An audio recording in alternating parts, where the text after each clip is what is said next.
Before we dive in, just a quick heads up that you can find the link to this unit in the description below. Now, Bose just released the second generation of their flagship headphones, and this Desert Gold limited edition is absolutely stunning. But is it just a pretty face, or did they actually fix the issues from the first Ultra? Let's find out.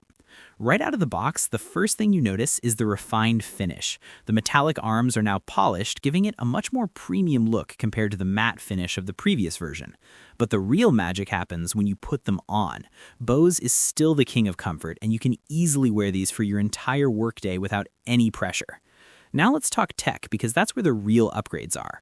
For the first time, we finally have lossless audio support through the USB-C port, which is a massive win for audiophiles. They also introduced a new cinema mode for the spatial audio, which makes voices incredibly crisp while keeping that immersive theater feel. Battery life also got a boost, now reaching up to 30 hours on a single charge.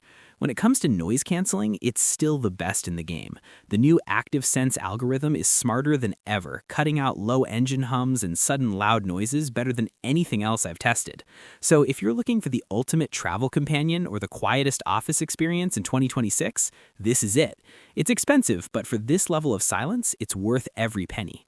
If you enjoyed this deep dive, check out the affiliate link in the description to see the current pricing, and let me know in the comments if you prefer this Desert Gold or the Classic Black.